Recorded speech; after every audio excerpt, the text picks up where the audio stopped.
So if I was to ask you what you would suggest as the right scale or the basic scale over a C major 7 chord, I think most people would say, well, it's a C major. What if I was to tell you that's all kind of wrong and upside down?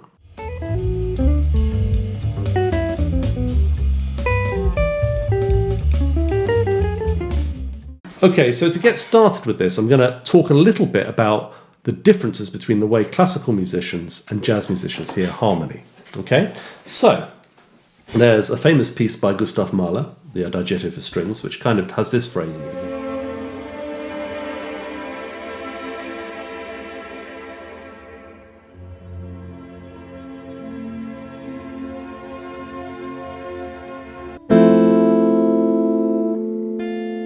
Okay, now we would think of that as jazzers as obviously being an F major 7 chord, which it is. However, Mahler resolves it to an F, because even though he's enjoying that sound, letting it stretch out in the strings, he is hearing that as a dissonant chord. Now let me compare that to something by Louis Armstrong from the 1920s. Well, actually it's not by Louis Armstrong, it's by his wife, Lil Harding. By way of contrast, I'll just show you something from the jazz repertoire. This is very early on, 1920s. It's a melody by Lil Hardin called Strutting and Barbecue that was played by Louis Armstrong.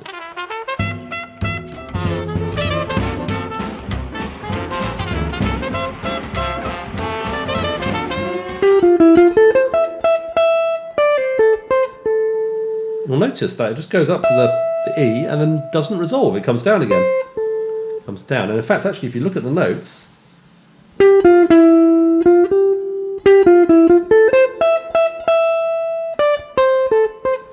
actually, a lot of the strong notes seem to be more to do with an A minor triad than an F triad. And these are the strong notes that Louis Armstrong is emphasizing in the melody, or at least Lil Hardin was when she wrote it. Okay, let's look at another example. So for instance, let's look at the bridge of Stella by Starlight. Now we have an E flat against the G7 chord. We have an F against the C. We have, I like E flat minor here, so the D against the E flat minor or against the A flat 7. And then we have a accented C against a B major chord, so this kind of thing. Okay.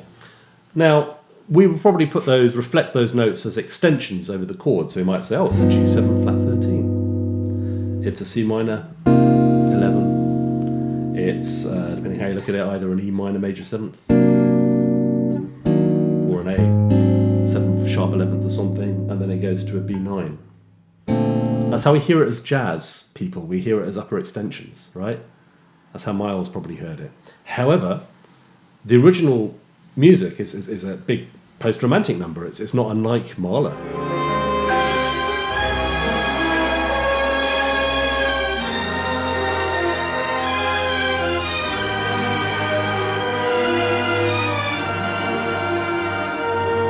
If you look very carefully, each of these dissonant notes eventually resolve. So they are thought of as dissonances. So they do eventually resolve. So that suggests to me the composer, Victor Young, was thinking them as dissonances. So this is a fundamental difference. Now let's go to the C major chord. Now if we take our lesson from Louis Armstrong,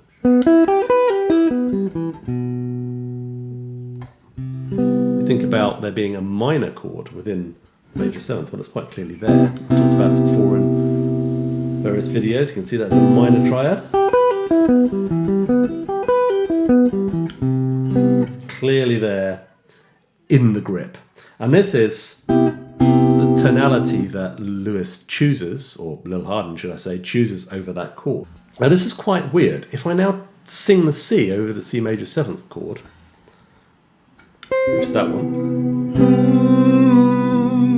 it sounds less restful and more dissonant than the 7th, which is the note that Mahler was resolving, right? So it's exactly opposite to the way classical musicians hear it. We're hearing the 7th as the resting tone, and actually the root is a dissonant note. We're hearing the 7th as being that sort of comfortable resting tone, as opposed to which is the way that Mahler heard it. Actually upside down. So this means that we really want to emphasize the minor tones. And he's a C, maybe he's a tension. Like that. For the C major 7th chord. Right. If we extend that, we can turn that into a pentatonic scale. Just E minor pentatonic or E minor 7th.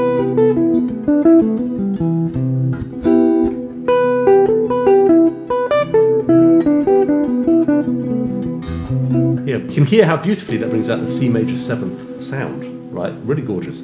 Okay, if we put in the C, then we get a flat 6. And if we put in another note, which will be our troublesome F, our old friend, then we have the E Phrygian mode.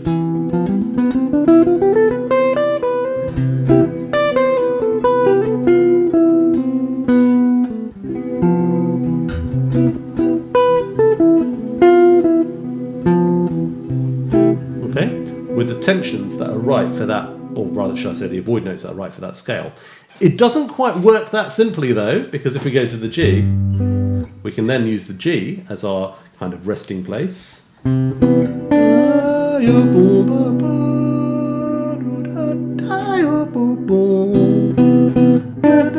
we establish that sound, actually the third sounds more dissonant.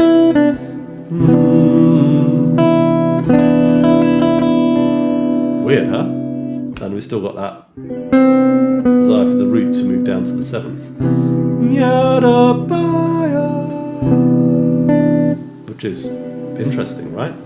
The scale would then be G Mixolydian.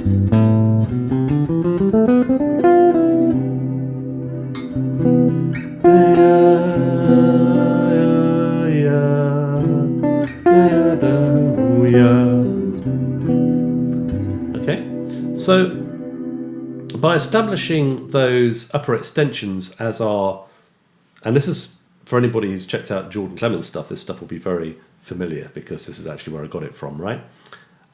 He calls it tonicization. It's a slightly different meaning of the word, or how I understood the word from theory, but it means that we're actually putting that as being the strong notes in our ears. And this is a jazz thing. It's the layered tonality of jazz, which is completely different to classical music, right?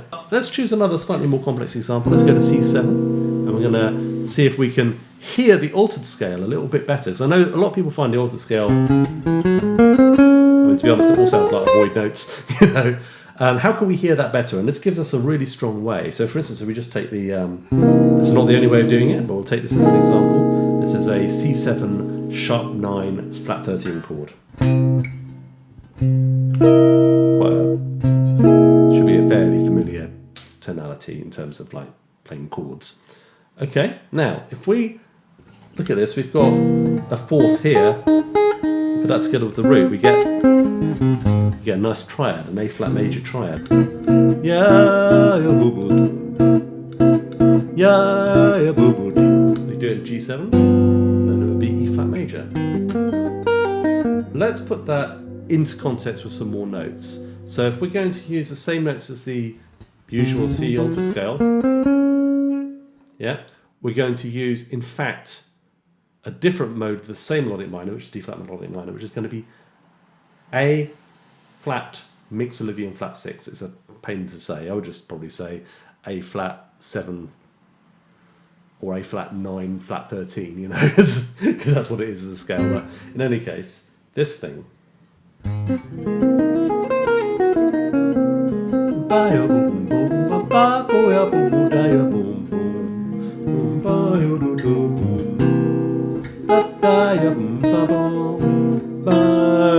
can hear that tension now. That third of the C7 wants to go to the sharp 9 or the E flat D sharp node.